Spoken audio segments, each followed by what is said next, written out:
Good afternoon. It's Gina, and this is The Joy is in the Journey, and I am so happy to be here with you this afternoon. Today's show is a little bit different. Before I get into all of that, I want to just share with you that the joy is in the journey is my way of aspects of exciting things to people in different ways.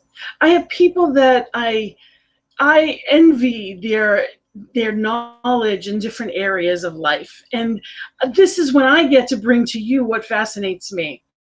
The whole point of life is joy and love, as you can see from my pillows in the background. That's what I believe life is all about. We should be having fun, and sometimes there seems to be things.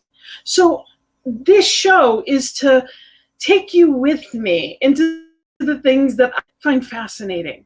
So last week we had someone that came in about the mind-body connection. We had Lisa Medley, who was amazing. If you missed it, please go back and take a look at it. It was wonderful. And we just started the show a couple of weeks ago, and we had recorded and we went live and didn't quite go live. So what I'm doing here today is I am just saying hello to let you know that I am here with you to answer any questions that you may have. And my guest today is Gil Yates, who is wonderful. She's a fellow practitioner at Concordance for Spiritual Living in Rhode Island, and an amazing woman that knows about energy healing and many different aspects of. So we had a great conversation that I want to share with you because I love the information. So I am going to see you on the other side of this message. And this amazing woman, I will answer any questions you have. And if there's any that I can't, I will make sure that Gail gets back herself. Okay, so our information is along the bottom, but I will be here commenting with you, and I would love your comments. So by all means, the joy is in the journey.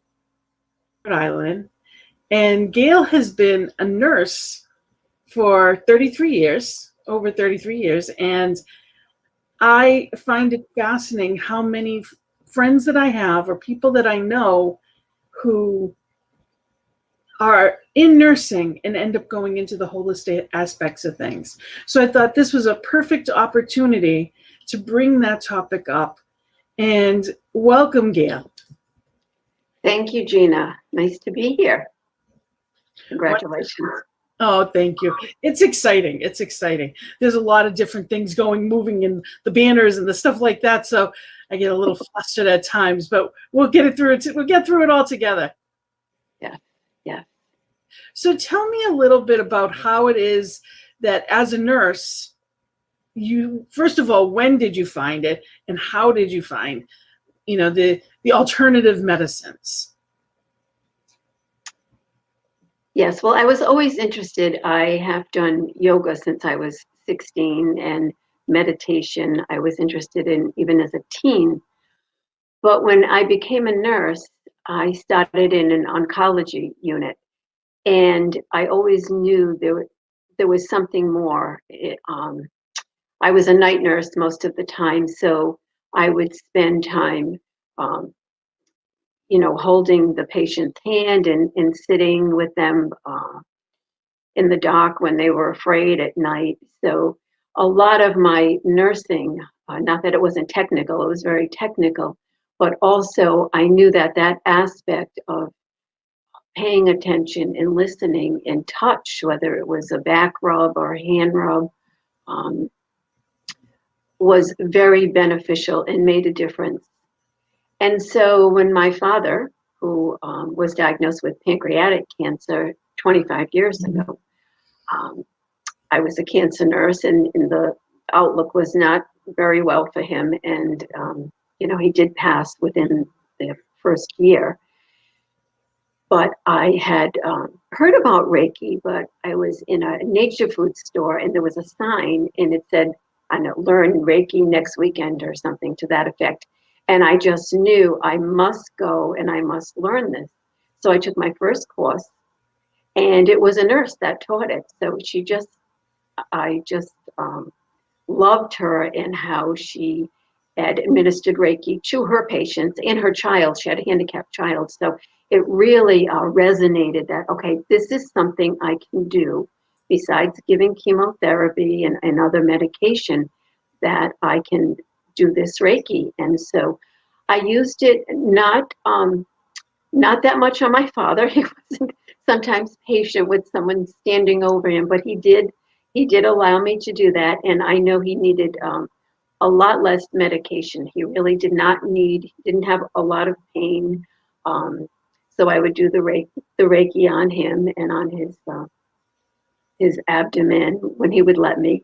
And so that got me started. So I didn't do it so much in the hospital for another, say, 10 years. And then they were starting a program in the oncology outpatient unit where I worked. And so I was blessed to be able to be on that complementary care group. So we had, first it was just myself.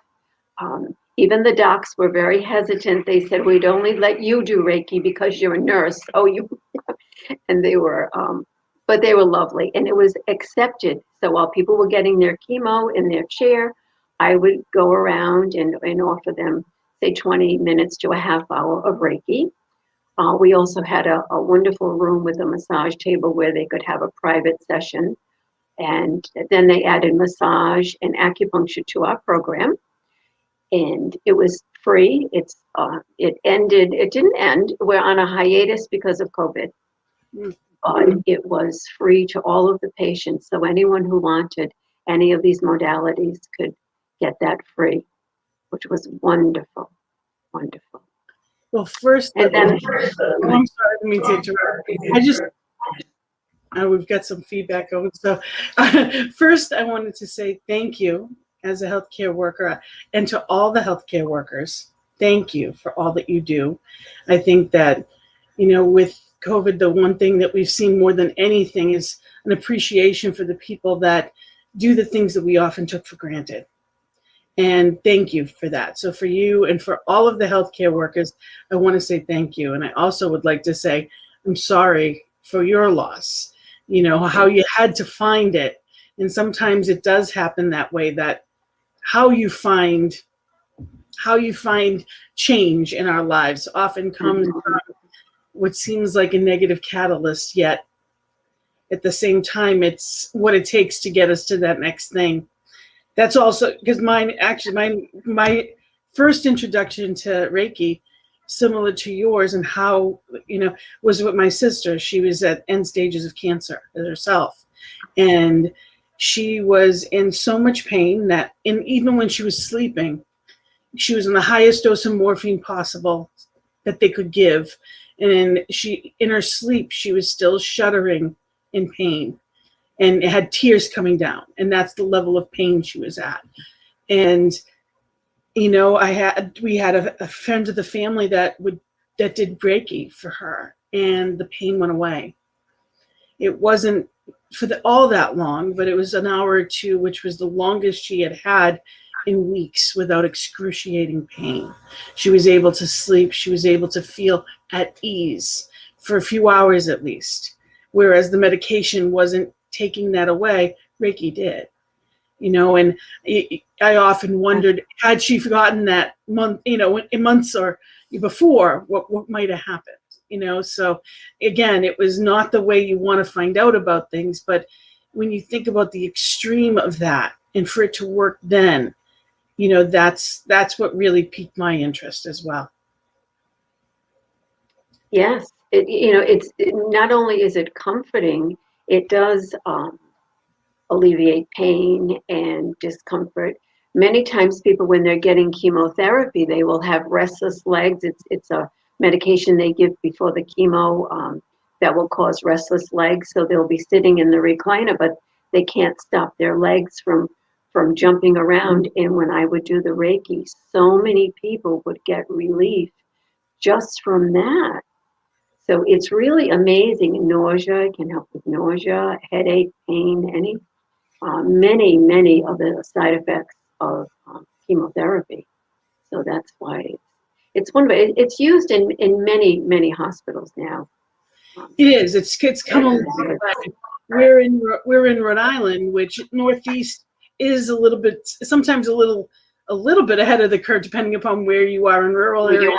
I'm not quite sure, how much it's being used, but I was amazed. I mean, it's been years that it's been there, and I know even some of the Rhode Island hospitals like yours, they offered it for free to their patients. It wasn't something that they had to pay for. It was just something in addition to, and I think that that's an amazing gift.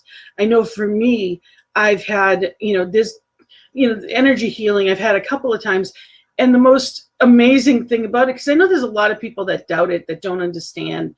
There's different aspects to alternative medicine, and Eastern medicine versus Western medicine is very different. It's not a pill to make it all better. It's allowing the body to help heal itself in different ways, and it's using energy, which everything is. In New Thought, we are very aware that everything is energy.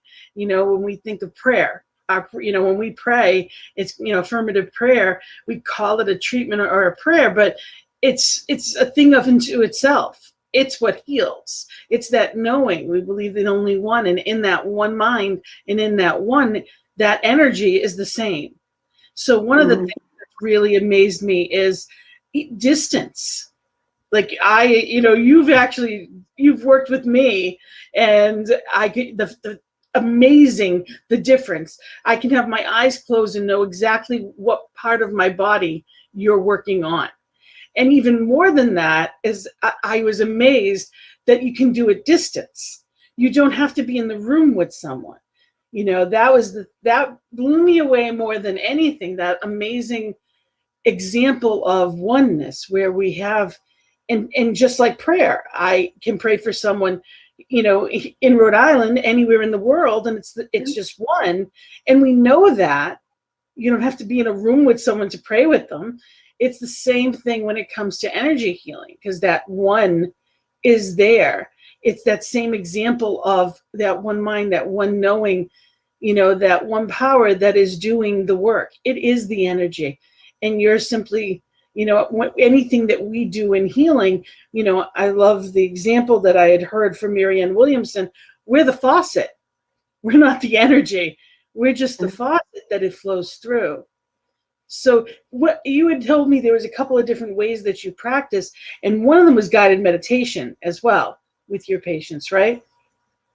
Yes, that really came in handy, because many times they're very frightened, especially when they're first diagnosed. And so I would ask them if they wanted me to do a guided meditation. We would talk about places that they love, places in nature. I would offer various, I'll take you to the beach. You want to go to an island, or, and I had certain people that when I did their Reiki, they would want that scenario. Two gentlemen, one wanted to do a round of golf, which I'm not a golfer, but I've seen golf on TV, so I could, have him, I would kind of bring him through that experience. Another gentleman wanted to be in the baseball game, and he wanted to be the pitcher or the batter or whatever he wanted to be. So I would have him, running the bases, and it would be a successful game, and the sun would be shining and the grass was green, and that's what he wanted me to do. But that relieved his symptoms, that relieved his anxiety. So I have some that one probably came to me for at least 6 years. He would always lay on the table and tell me exactly the experience he wanted to experience. Whether he wanted to energy, so he'd want me to work through the chakras and do a chakra guided meditation, or he wanted to take a walk. He wanted to feel the sun and the smell the new fresh flowers. And so I would do that. He would just lay there, and I would take him on an experience while I did the Reiki. And it was fascinating what each person requested and how it made them feel. And it really made such a difference in their attitude, in their body experience. We have such resistance times we have a resistance that we've built up at times, and we're caught in the problem and caught in the loop. And that's why, working as a practitioner, we work with clients, and we're not in your loop, we're not in the client's loop, we're in the we're in the truth, and we can know the truth about and for and as we're in that oneness of truth, and we can claim that truth, of course, with permission, just like what you need to do is with permission. Once they've agreed to, you're not going to do it without someone's, they have to say this is what they want. But at that point, we can know that highest and best, and we can clear away. And for me, I love the visual of, I think of it as weeds, false beliefs and things like that, like weeds of doubt or fear or anxiety. Those are just weeds. They're not real. Circumstances can even be the weeds. It's things that we've, that we're raised to believe. It doesn't necessarily make it the truth. It's just people told us this, or, it's race consciousness.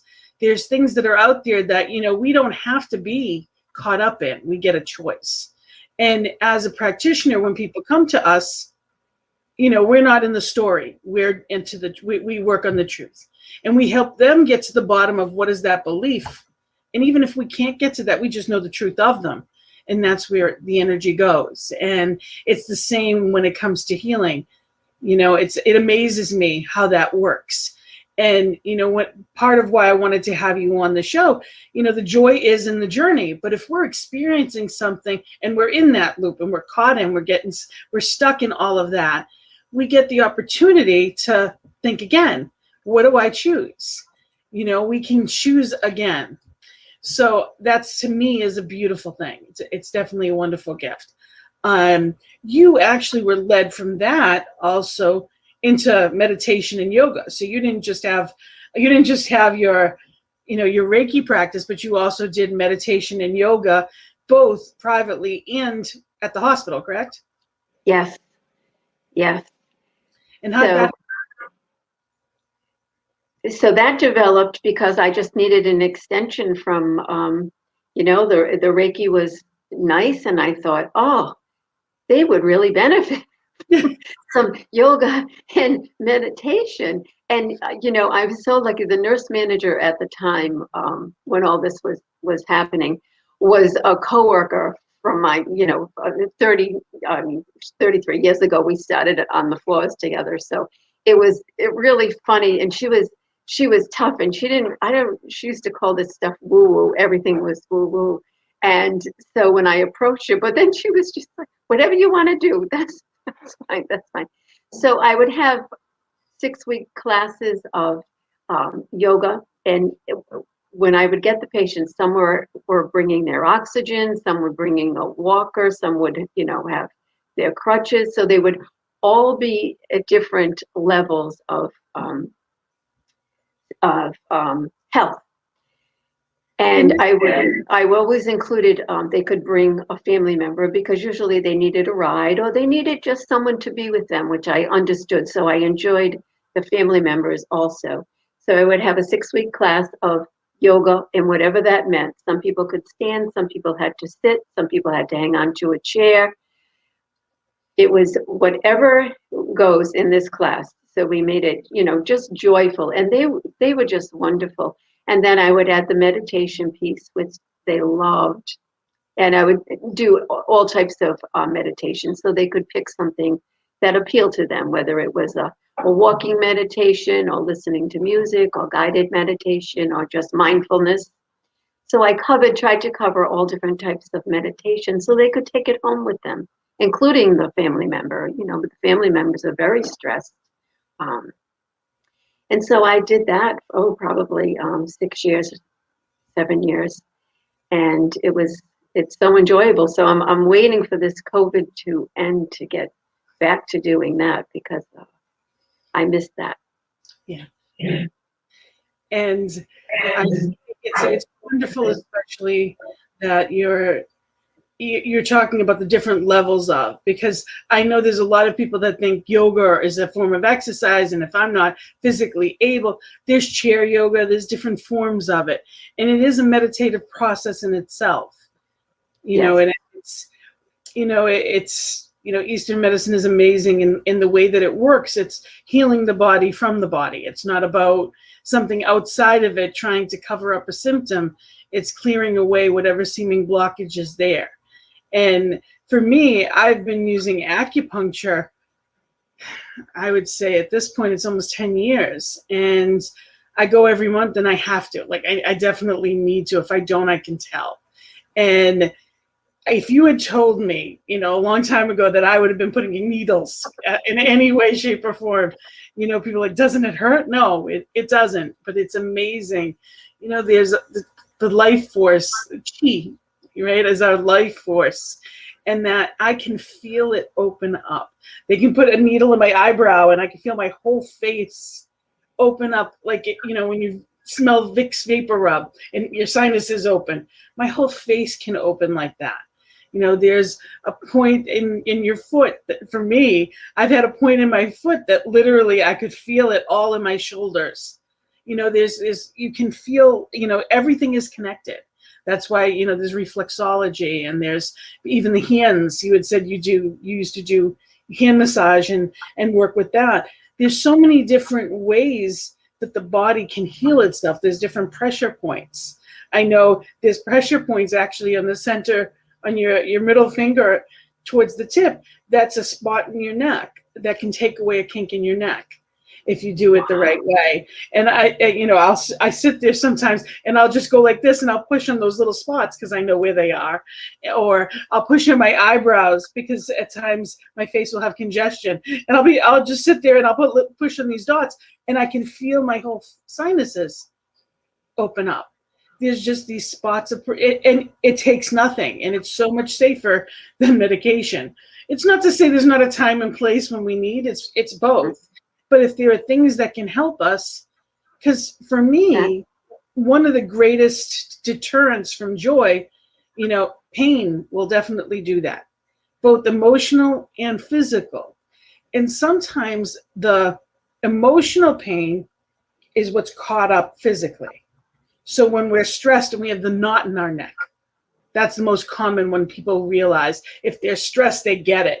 But what we don't realize is we're holding it throughout our body.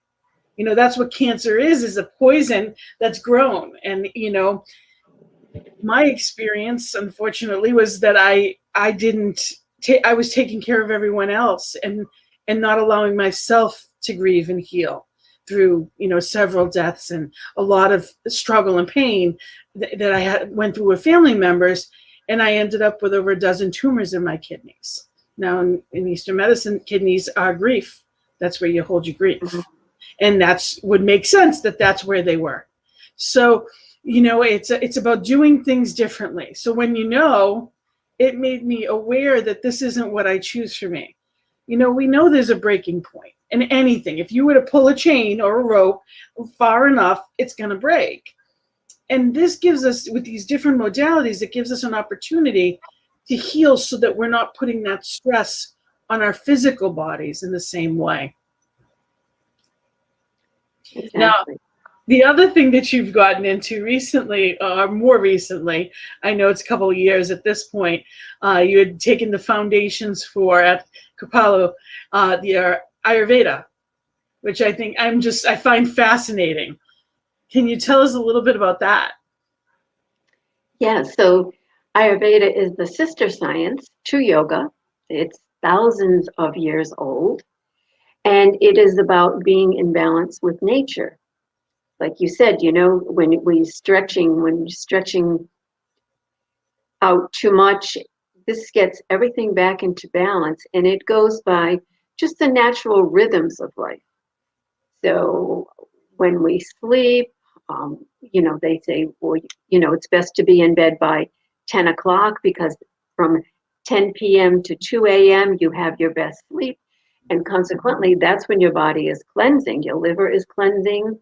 The body is cleansing itself the best time. So there are reasons to, and then get up by dawn and do your spiritual reading and do your meditation, because that's the best time to do that. Because during that time anyway, our sleep lightens when it gets towards dawn. People say, oh, they wake up at 3 or 4. that might be a time that they actually are supposed to get up and do this, the meditation or just the slower spiritual practices, ideally. I'll take your word for it. Please.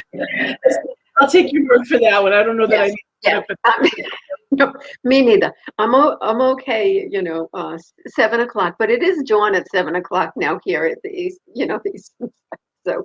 So we do get that. And various times, what's the best time to eat? Between 10 a.m. and 2 p.m. because that's when that Agni, that digestive fire is the best. So that's why, they always say, oh, have your biggest meal at noon. There's basis for that. So the body digests better. In the evening, you want to start slowing down after dinner, after a light dinner, and getting yourself ready for sleep for that, 10 p.m. ideally. I was a night nurse, so those times didn't happen or don't happen easily with me. But I try to keep some kind of rhythm. We want some kind of rhythm. We know that if you're eating a big meal before bed, you're not going to sleep. And obviously your body cannot cleanse and digest. So all of these things, doing them according to what is the natural rising of the sun, the setting of the sun, the natural movement. So it's based on that. And as I said, it is the sister science. So it's getting a lot more attention. I did take a certification in yoga therapy, at least a dozen years ago. And my teacher wrote a few books on Ayurveda. So he kind of drummed it into our heads that we needed to have that Ayurvedic piece and know about it. So that's where my interest came from. His love of Ayurveda was wonderful. So I'm really interested. And as I said, I took the foundations, which is just a 200-hour certification, but you can go on to be a health counselor or a Ayurvedic practitioner after that. So a health counselor would be getting someone doing the natural, what's natural, how to get somebody in balance and keep them naturally in balance. Practitioners and Ayurvedic physicians are dealing with diseases. They're dealing with diseases in an Ayurvedic way. So it is a medicine. There are Ayurvedic hospitals in India, and it's really really gaining in popularity because people want an alternative. They want to catch it before they get sick. Why wait till you get sick? Why not get your body in balance before? Food can either be the poison or the medicine, depending upon how we're using it. Exactly. And one of the things that I also found interesting is that there's different body types, that not everything works the same for everyone. There are people, and I've noticed that, I've been on diets my whole life, and all different kinds, and certain things work for certain people, and some don't work for others. Some things come easy for certain people, and some don't for others. So everybody has their own body type, and it works specifically with you for what's going to be best for you. Yes, and we're all made, the doshas, and people say, oh, what's my dosha? Well, we're made up of we have all three doshas. We have to, because the kapha is the body. That's the body tissue, our bones and our body tissue. And then we have our pitta, which is the fire, which transforms the chemicals in the body and digests the body. And then we have the vata, and that's the energy, that's the movement that is in the body. So we need we want all three, but sometimes we have a constitution that's made up of one more than the other, or if we get out of balance. So if you think winter is a vata time of year, the fall in the beginning of the winter. So vata is dry and it's crackly, and what you want to do is eat more stews and warm foods and oilier foods. Now, if someone is kapha, they're not going to want to eat tons of oily and or sweet foods. And sweet, I don't mean sugar. I mean, just sweetened foods or spices that are warming. So we naturally want to warm the body, which we do if we live in a cold climate. We want to do that. but we don't want to overdo it. So there's always a balance. Someone with a lot of vata needs much more of that. They need the oiling of the body. And Abhyanga, that's done. You oil your body each day or a couple of times a week. Very, very soothing to the nervous system, for the digestion. It benefits all doshas to just a little warm oil and rub it all over your body before you get in the shower and just kind of steam it in. Wonderful for the nervous system. And all of these, the beautiful thing about it is all of these things are very natural. If there's nothing in it that's chemical, there's nothing that's going to hurt you. But I often tell people that are skeptical of different things, what do you have to lose? What do you have to lose? You know, in the grand scheme of things, it's something that's natural and healthy. If nothing else, paying attention and caring for yourself. Self-care it's so important, but it's so often overlooked in our society. You know, people wonder why they're not happy, but they're not taking care of themselves. And it's not about being selfish. That's the biggest, definitely the biggest, you know, lie that we tell ourselves, or people have told us as caretakers. You know, we're taught to, you know, to make sure we're taking care of others. But if our cup isn't full, we're depleting ourselves. So if we haven't gotten enough sleep, if we're not eating right, if we're not taking care of ourselves, then we don't have anything to offer. And what we're giving is going to pull that link until something breaks. And it's important that we can do things like meditation or yoga, or we can do things like Reiki or acupuncture. We can do things to put our body back in alignment so that we can feel better. And, you know, people often think about things like, oh, it's counseling. Now, of course, counseling is wonderful, but there's things that we're not conscious of. I've known people that have gone to Reiki and had awarenesses, either in a meditation or in a Reiki or energy healing, awarenesses of something that had been built in, layers of pain that had been there for years. And as they're on the table, they get these awarenesses, and it's released. And suddenly that kink in the neck isn't there anymore. That bad tennis elbow isn't there anymore. The pain that was lodged emotion is now gone. And, you know, everything, the physical is all energy. It's just a matter of how it vibrates, right? So it's amazing how all of this can work, you know, to heal in different ways. And the beautiful thing about it is we don't have to figure it out. We don't have to know how it works. We just, you know, it's something that we can try to put us in a different space, you know. And I always tell people, what do you have to lose? Because it is woo-woo. A lot of people do think of it as woo-woo. And, you know, just because we don't understand it, you know, because it's not our upbringing, doesn't mean, I mean, it's a lot older than anything my family would have had for a tradition. It's been around forever. It's just a question of it's new to us, is what's important to remember. It's not new. It's just new to us. I'm actually going to put your email up there. I'm going to make sure, I want to put your email up there, so that people, if they'd like, they can get back to you, and they can, you know, they can ask you questions, and you also you take clients. And, you know, I wanted to make sure people know that there's a way to get a hold of you. And when it comes to, you know, in general, the different modalities of, you know, alternative medicine, what are some of the misconceptions people have? Well, Reiki, sometimes I experienced some people thinking it's a religion. And when I would approach the patient, it was never the patient, it was always the family member usually would say, no, that's devil stuff, or, you know, oh no, don't, you know, they can't have that.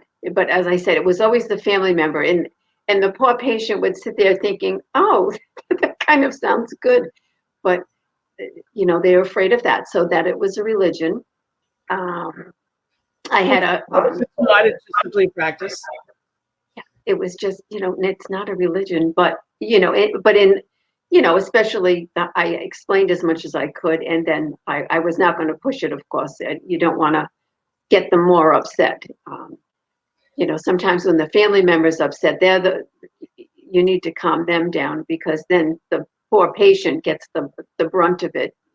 But I've been a family member myself, so I have been a nervous family member. So I know how it feels. So many times I have to deal with if I can get the family member on board, then everything is fine. Yes. But as you said, so many times people would burst into tears while I was doing the Reiki, and they were surprised by the tears. And this would mostly happen with men who had a diagnosis, and maybe it was their first time. Many times the nurses would say, "Oh, can you take care of this person? It's their first time getting chemotherapy." So I would, go over to approach them, and they would just burst into tears, and they would be so surprised by their tears, because they would say, "Oh, I haven't cried in years," and they hadn't been able to experience the full depth of getting the diagnosis. They want to be brave for their family. That is a big thing with patients. They want to appear brave. They don't want to upset their family members. So this allows them, and I always send the family members away. Sometimes the family member will say, "Well, I want to sit and watch this."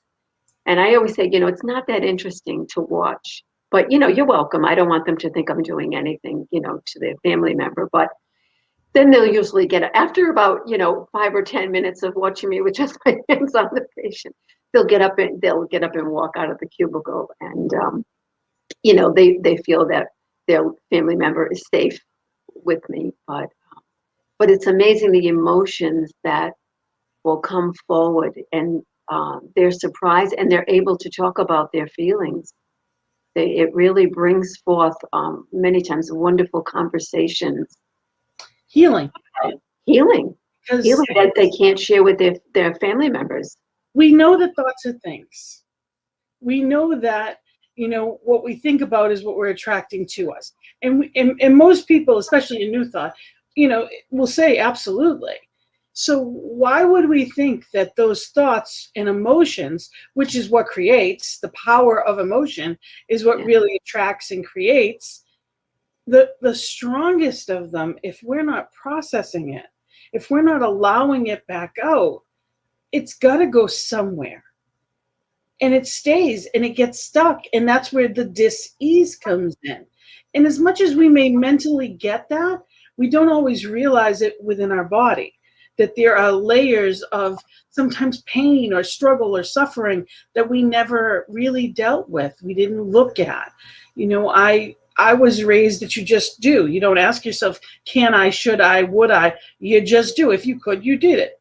Whether it was for someone else or, you just did. And one of the things you said too was that, they're trying to be brave for someone else. Mm-hmm. For me, the most difficult aspect of my experience of cancer was what it put my family through. At that point, I had dealt with 8 or 10 different, cancer scares, cancer diagnoses and surgeries from my mother, my father, my sister.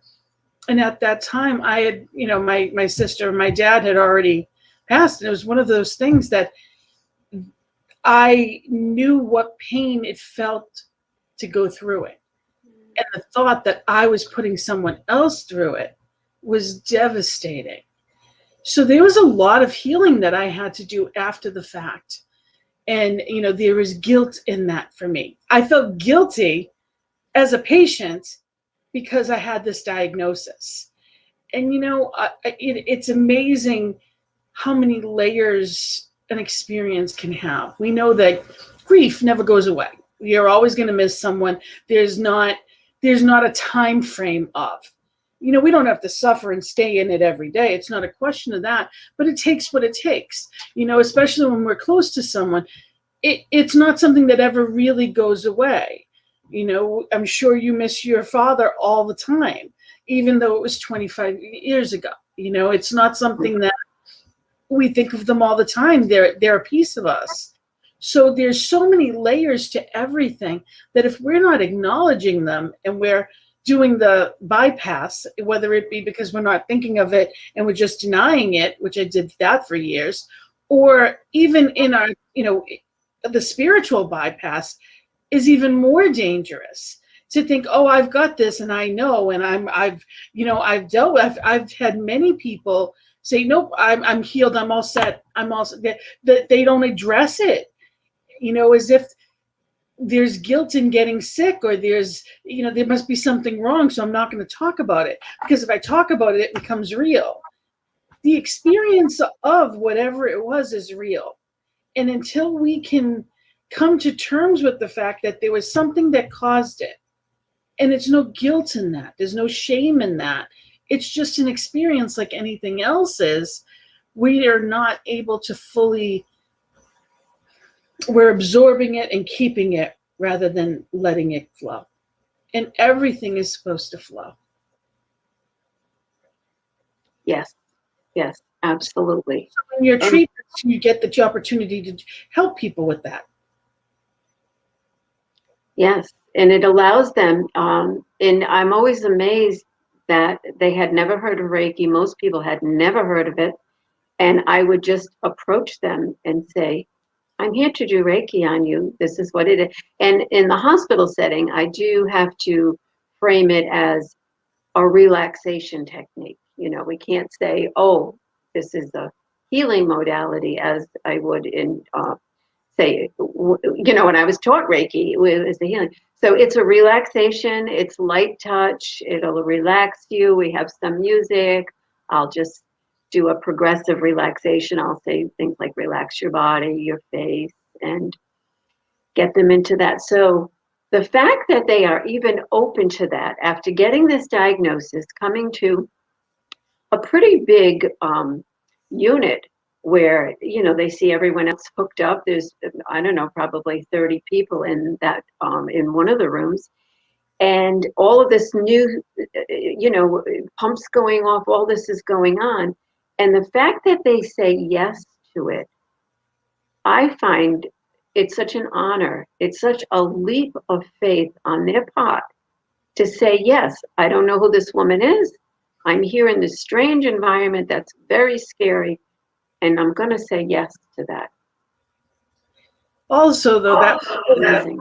I think part of that is you as well. You actually have a manner about you that is, especially in approaching in something like that, I'm sure very soft-spoken and comforting. To go through, I've experienced personally a meditation with Gail. It is as soothing as anything could be. You could just melt like butter. It's amazing and it's wonderful. And I'm certain that as they're there, just being in your presence, people radiate energy. When you're giving love and when you're caring and giving empathy to someone, they can feel it. And people want and need that in life. You don't have to be a Reiki master. You don't have to, you know, be doing an energy modality to know that.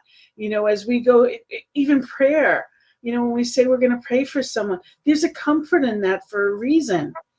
You know, that care, we're here to do that. We're here as one. And when we give it, we feel peace. We're also feeling good as we're being that conduit of spirit. You know, it's amazing to me how out of touch we are in our society with, you know, the inner side of things. You know, as much as we may talk about emotions, we don't really understand the body. We don't understand that, you know, stopping at the fast food restaurants is not gonna, you know, it's like putting bad gas in your car.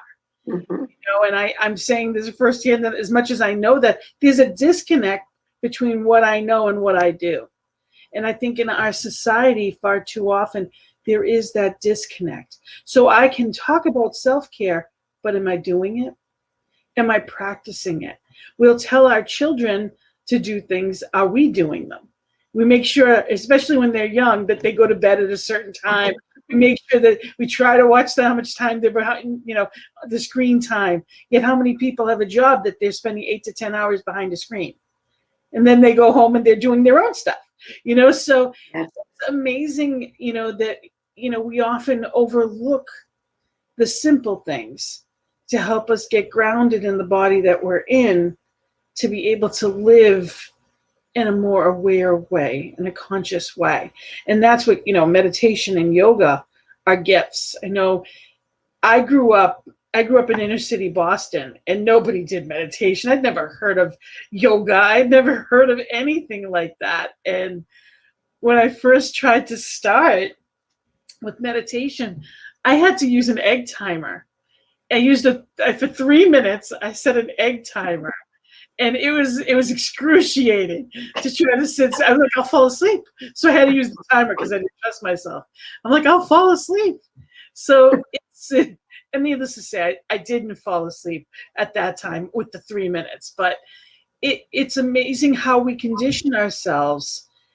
It was anxiety provoking for me to be still. I was raised with prayer. I was raised in a different religion. I was raised to pray, but praying was asking for something. Mm-hmm. Meditation is where we sit and listen. That statement of be still and know.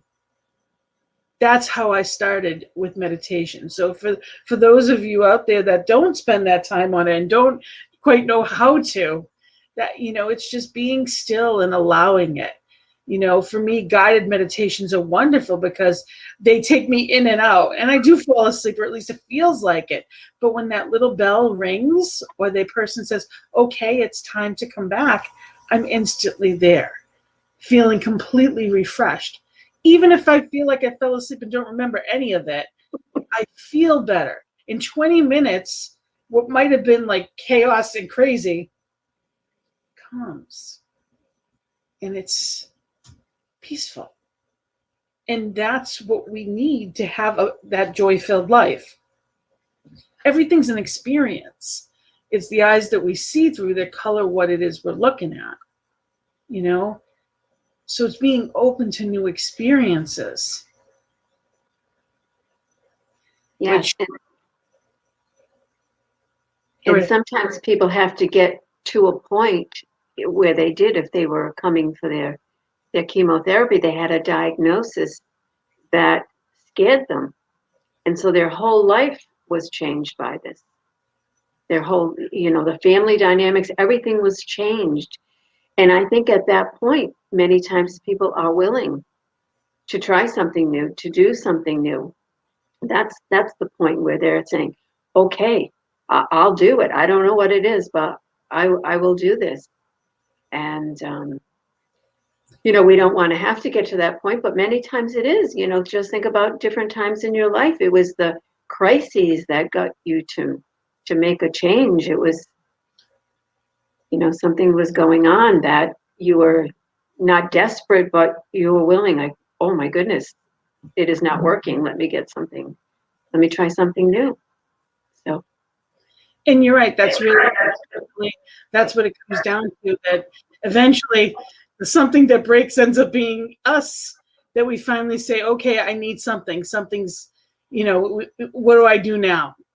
So it definitely is about getting to the point so that we don't get to that breaking point, that we can be in that place of peace and knowing ourselves better. We can know when something's out of alignment, or if we're feeling out of alignment, so that it doesn't have to break, right? Yes. So well said. Any last notes that you'd like to give? How would someone find someone? I had given them your email was up there. How would someone find someone in their area? What would you suggest? Or even usually, if they have any of the magazines, New Awakenings or any of those, they'll have Reiki practitioners listed. There's always lists of Reiki practitioners in there, or yoga teachers. A lot of it is not one-on-one now, with the COVID, but so they could get distant Reiki, or they could get in touch and learn Reiki. I always suggest Not everyone, but if you would like to learn the level 1. The level 1 is about giving yourself Reiki. So what's better than that? I always say everyone should take level 1 and give themselves Reiki. So if they get I took one too, and although I don't necessarily like, it's not something that I practice, I loved knowing about it. I loved hearing about it. I loved, there was a lot more to it, so I enjoyed that. And there's got to be a lot online as well. I know there's a lot of guided meditations on YouTube. There's a lot of different things that people can reach out and find on the web. And now everything's available via Zoom too. So that's another thing that's worth mentioning, because yes, there's Reiki training on Zoom. I have seen, yes. Even not just in training, but sessions, because you don't have to be in person. And just like a practitioner session doesn't need to be in person. There's one, and when we're in that one, everything is absolutely possible. So it is wonderful to be here and explore this with you, Gail. Thank you for being here with me. Thank you. It's hard to believe an entire hour has passed. Wow. I know, it's amazing. Time flies. Yes, time does fly. And I am so grateful for Gail to have been here for that hour, and I hope you enjoyed the information as much as I did. This is a gift to be able to bring different topics. Every week is going to be a different topic, and next week I'm actually going to have Laura Topper, a couple of shows on this network herself, and Laura and Jason are doing a concert. It is going to be live on Zoom, and to get the link and the information, look her up on Facebook, Laura Topper. Topper, and she'll be here live next week for a discussion, and we will be bringing more joy into the journey. And I wanted to mention, if you're available this Saturday, 11 a.m. Eastern Time, 9 a.m., I would love for you to join me for workshop Living Without Limits, Shifting from Stressed to Blessed. You can reach me. It's my information. My email is actually on the bottom of you just clicked. So my information, Gina at believeinyoutaday.com, is on the bottom of you just clicked. And Laura has a concert around that same time. So just if you can't make Laura's concert, then you're ready for a workshop with some information, by all means, it's a wonderful opportunity to better yourself and know yourself better. And I would love to mention Science of Mind and Spiritual Lecture Series. And this week we are thrilled to have Dr. Ken Gordon is going to be here.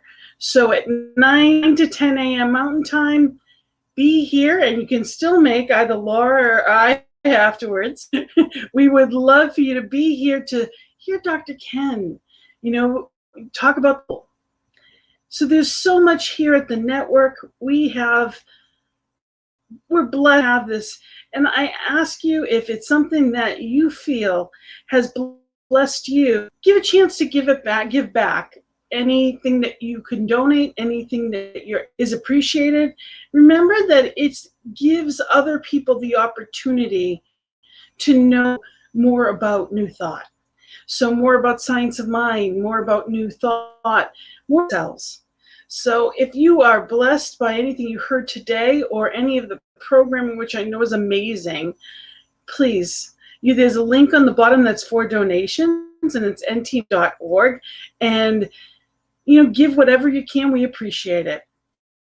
We're here to help bring positivity to the world here at New Thought Media Network. And remember, we have an 8:15 a.m. and p.m. airtime, which is it's 8:15 a.m. on p.m. on Central Time, and 10:15 Eastern Time, which is where I am. So always do mention that as well. There's so many opportunities to learn a little bit more feel a little bit more joy, experience more love. Please remember that this is always here. So if you missed an episode of one of your favorite shows, take a look back in the feed and you'll find it. We are on YouTube and Facebook, and there's so much here. So take a look at something new. You know, travel down the feed a little bit longer and look at something new. Check out our practices in the mornings. Check out the playbacks that are available anytime. And I would love any feedback that you have. So if you have a topic that you'd love to hear more about, let me know. I'd love to bring it to you here at The Joy is in the Journey. And I'll be seeing you for morning prayer as well as Monday night. And I'm going to tell you a little bit more Monday.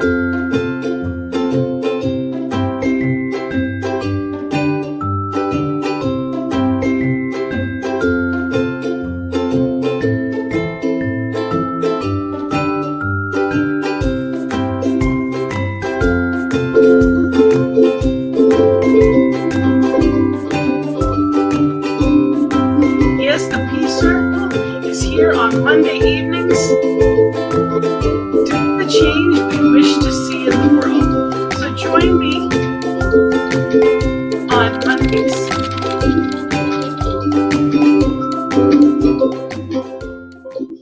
That change that we wish to see in the world. So I hope that you have experienced a bit more information, a bit more joy, and love. That I love you, and I am sending you so much love and light. May you be joyful in your journey. Have a fabulous day.